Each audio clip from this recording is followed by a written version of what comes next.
Somo linalotuongoza linatoka kitabu cha Kutoka sura ya 14 mstari wa 14 na pia katika kitabu cha Lutu sura ile ya kwanza mstari ule wa 18 mpaka 22. Anza kusoma Kutoka 14 mstari wa 14. Bwana atawapigania ninyi, nani mtanyamaza kimya. Twende kitabu cha Lutu 1 mstari wa 18 mpaka 22. Unasema hivi: basi alipomwona kuwa amekaza nia yake kufuatana naye, aliacha kusema naye. Hivyo hao wakaendelea wote wawili hata walipofika Bethlehemu. Na ikawa walipofika Bethlehemu, mji wote ulitaharuki kwa habari zao. Na wanawake wakasema, je, huyu ni Naomi? Akawaambia, msiniite Naomi, niiteni Mara, kwa sababu Mwenyezi Mungu amenitenda mambo machungu sana. Mimi nalitoka hali nimejaa, naye Bwana amenirudisha sina kitu. Kwani kuniita Naomi, ikiwa Bwana ameshuhudia juu yangu na Mwenyezi Mungu amenitesa?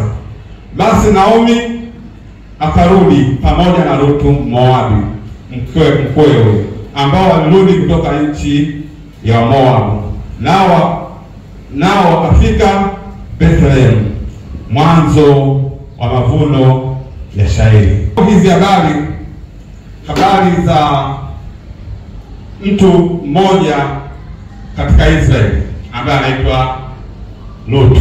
Na ukiangalia kwa mtasa ni kwamba katika Israeli, katika mji wa Bethlehemu, kulikuwapo na mtumishi wa Mungu anaitwa Elimeleki. Yeye alikuwa na mkewe ambaye alikuwa Naomi na watoto wawili, Maloni na Kilioni. Na Biblia inatuambia kwamba wakati pale Israeli kulitokea baa la njaa, na hii familia ikakutana na mazingira hayo. Wakiwa pale Israeli, njaa ilitokea. Ukiendelea kusoma inaeleza kwamba Elimeleki na mkewe Naomi wakaamua sasa kwenda kuhamia katika nchi ya Wamoabu. Na Biblia inaendelea kutueleza kwamba wakati wanaondoka wakafika katika nchi ya Moabu, huenda walienda kutafuta fursa mpya za kiuchumi, huenda walienda kutafuta maisha mapya katika maisha yao, kwa sababu katika nchi waliokuwepo kulikuwepo na shida, kulikuwepo na njaa. Walipofika katika nchi ya Moabu, Biblia inasema kwamba ni nchi ambayo watu walikuwa hawamjui Mungu, wapagani, watu wasiotahiriwa. Lakini kwa sababu ya baa la njaa iliyokuwepo katika mji ule wa Bethlehemu, hii familia ikaamua kuondoka na kwenda kuungana na watu ambao ni wapagani. Walipofika kule, Naomi na mumewe wakapata changamoto nyingi. Changamoto ya kwanza, Naomi ambaye akafiwa na mumewe Elimeleki. Baada ya muda mchache, watoto wake wale wawili, Maloni na Kilioni, walibahatika kupata wanawake katika nchi ya Wamoabu. Lakini hawakufika mbali, hata hawakuweza kupata watoto, nao wakafariki watoto wake wote wawili. Naomi akabakia na wakweze tu, Orpa na Lutu. Baada ya muda kidogo, Naomi akiwa hana kitu, akaamua kurudi nyumbani kwao. Na wakati anarudi, aliambatana yeye na wakwe zake wawili. Lakini Biblia inasema kwamba alipokuwa wanarudi kwao, walipofika karibia na mji wa Yuda, Naomi akawasihi wale wakwe zake wawili warudi nyumbani kwao, nyumbani kwa jamaa zao. Na katika hao wakwe zake wawili, mkwe mmoja ambaye anaitwa Orpa akakubali, akaamua kurudi kwa jamaa zake.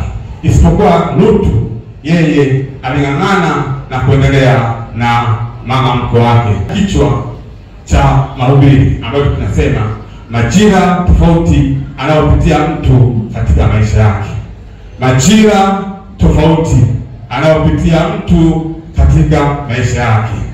Majira tunayopita ni majira tofauti tofauti. Si kwamba yapo tu kwa sababu hayana maana, hapo kwa sababu yana maana, yana kusudi la Mungu. Nitaangalia namna Mungu alivyoumba ulimwengu, namna Mungu alivyoumba dunia. Aliumba dunia duara, na katika hiyo dunia duara akaiwekea na majira. Wazungu wanasema seasons, 4 katika dunia. Na nimefananisha uumbaji wa Mungu huu kama vile saa inavyotembea pale ukutani. Inatoka hatua moja kwenda hatua ya pili, inatoka hatua ya pili kwenda hatua ya tatu, inatoka hatua ya tatu kwenda hatua ya 4. Ndivyo hivyo Mungu ameumba maisha ya mwanadamu. Kwa unapoishi katika ulimwengu huu, jua ya kwamba utapita katika majira tofauti tofauti. Yana nafasi yake, yana sifa zake, hayafanani, yapo tofauti tofauti. Kama vile tumeona katika majira ya kwanza, Lutu na mmewe wanapoamua kuondoka katika nchi ya Israeli. Tunaona pale Biblia inasema kwamba walikuwa na mali nyingi, walikuwa na familia. Ina maana kwamba uchumi wao ulikuwa mzuri, familia ilikuwa ni bora, na walikuwa na watoto wazuri. Lakini kilichofanya waondoke mahali pale ni njaa.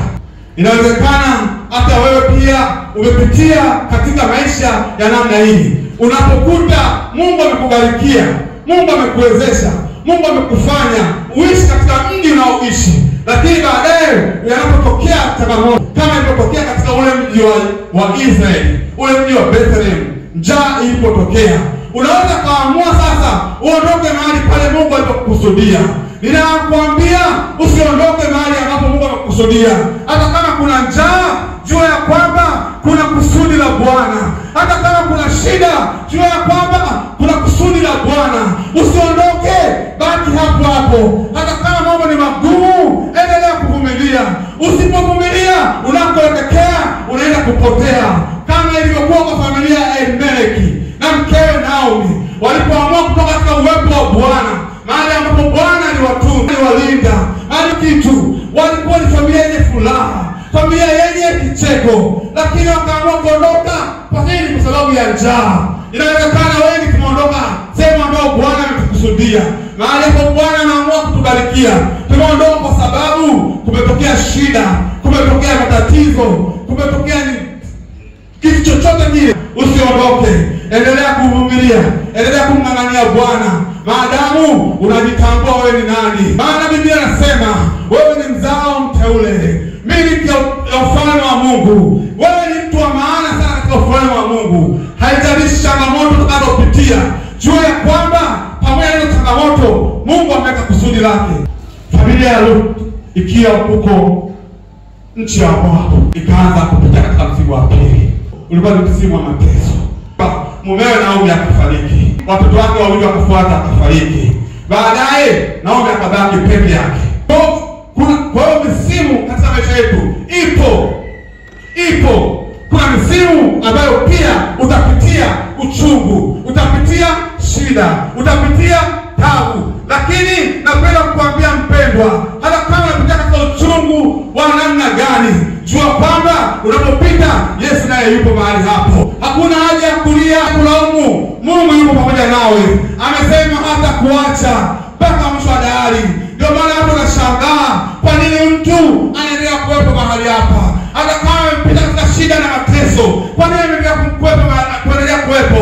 Kwa nini anaendelea kuishi? Kwa sababu mkono wa Bwana uko pamoja naye ili kusudi lake liweze kutimia, kama ilivyokuwa kwa Naomi.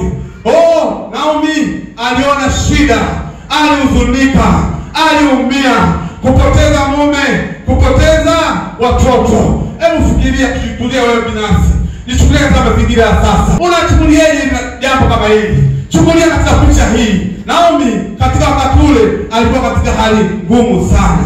Akabakia na mtoto na wakwe wawili tu.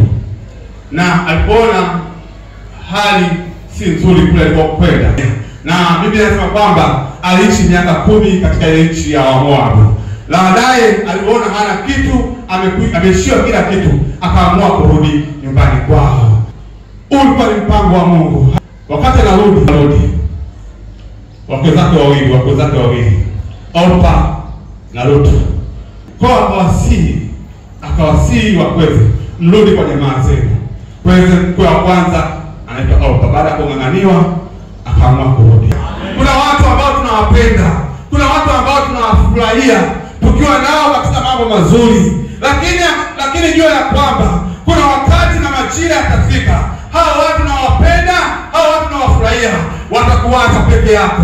Lakini usife moyo, watakuacha, wacha waende. Kwa nini? Kwa sababu hatima yako haitafungamana na wao. Pamoja na upweke, napenda kutangazia kwamba Mungu yuko pamoja nawe. Anakutafutia watu wazuri watakao kusapoti, watakao kupa moyo, watakao kupa moyo, hata kuacha kama wakati wa Naomi.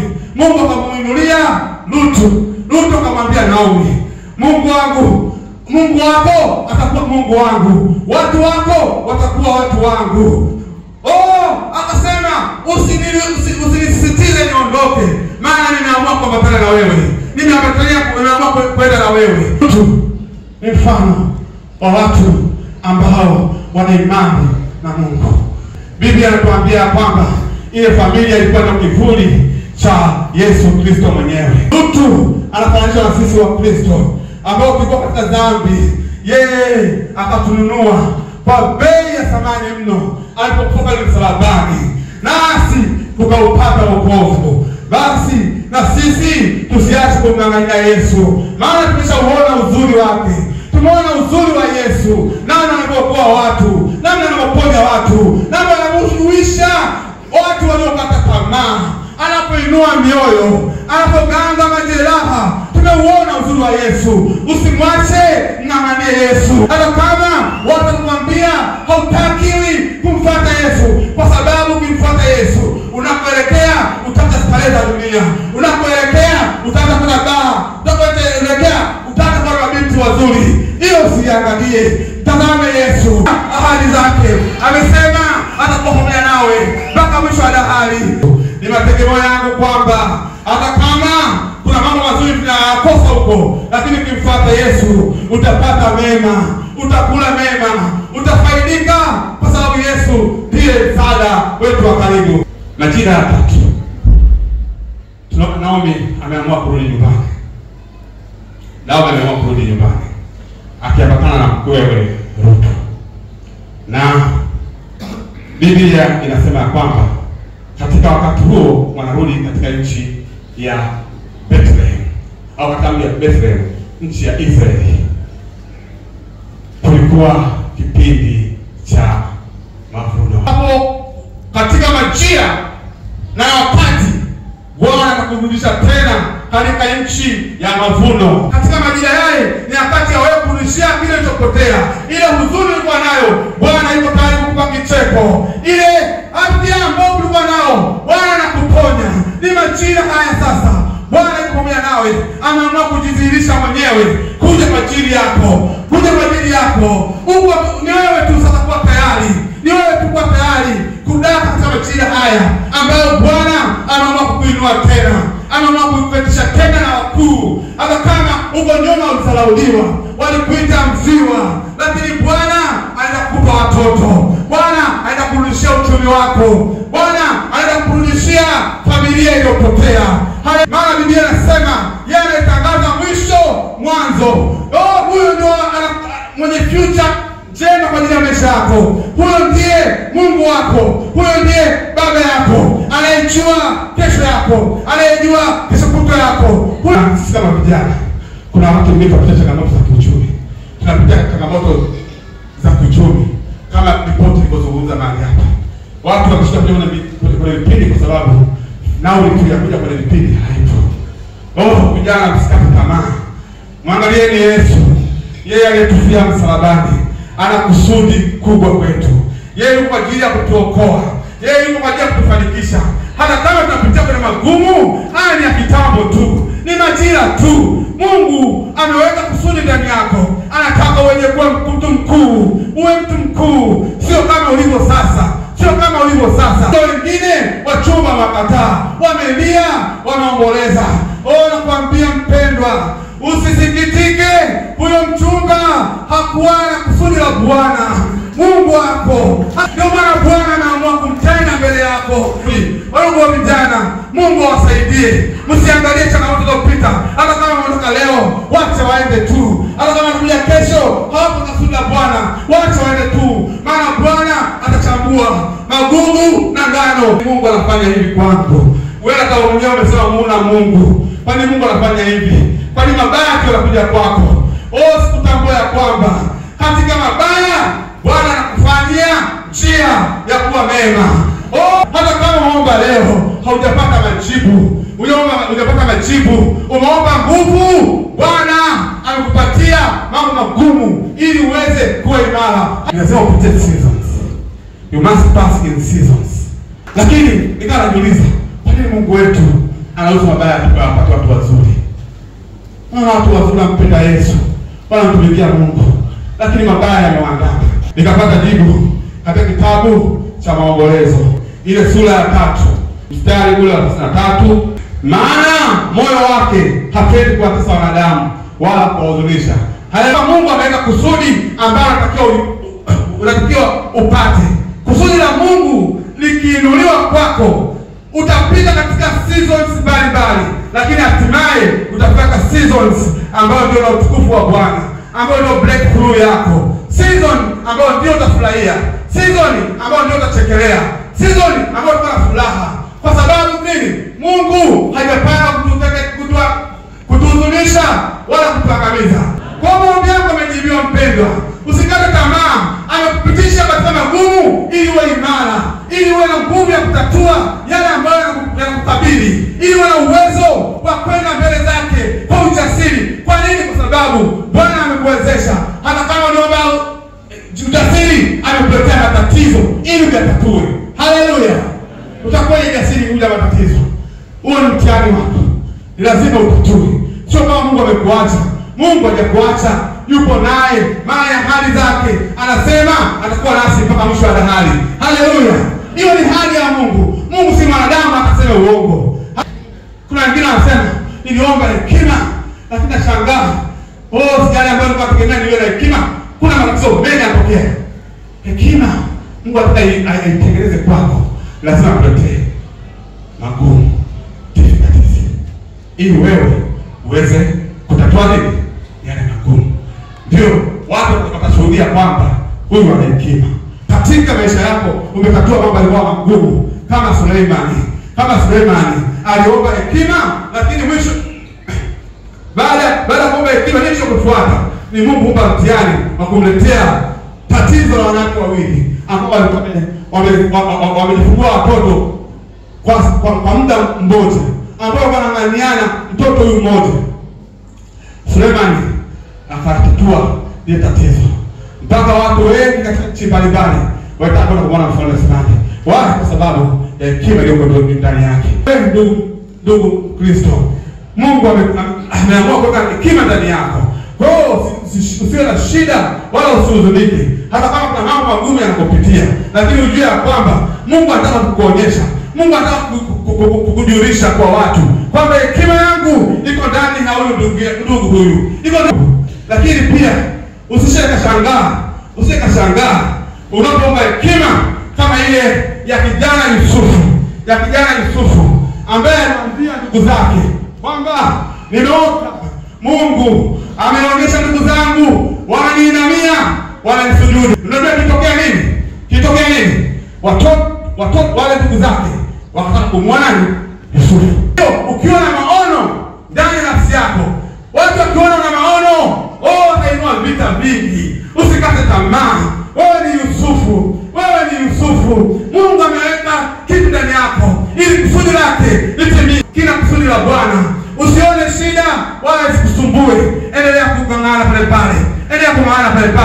Hata kama unatoka kwa shimo chini kila kirefu, jua Bwana atakuokoa. Kutoka 14 sura 14 mstari wa 14 inasema Bwana atawapigania ninyi, msiogope. Bwana atawapigania ninyi. Hata kama mnapita katika magumu, hautakufa. Lutu ni mfano wa kuigwa na sisi vijana, mfano wa kuigwa na akina mama, ni mfano wa kuigwa na akina baba, ni mfano wa kuigwa katika maisha yetu ya kawaida. Lutu, pamoja na kwamba alipokuwa anapokea katika nchi ya Israeli, wakamuita, watu kwa mshangaa, wanasema huyu si ndiye Naomi? Ina maana ilikuwa ni maneno ya kejeli. Maana anajua kwamba huyu alitoka na vitu vingi, lakini amerudi hana kitu. Kwa watu walimkejeli kwa lugha tofauti tofauti. Naye akasema, msiniite Naomi, niiteni Mara. Napenda kukuambia ndugu yangu, usikatae jina lako hata kama unapata magumu. Jina lako hilo lina kusudi la Bwana. Hata kama mazingira ni magumu, wewe endelea kunang'ana mbele. Endelea kuwa na imani na Mungu wako. Kama Kristo, Bwana kutoa huko mavumbini, atakuleta kukesha na wakuu. Haleluya. Kusudi la Bwana likiwepo, Bwana kutoa huko ambako ni sehemu chafu, sehemu ya wenye dhambi, atakuleta pamoja naye.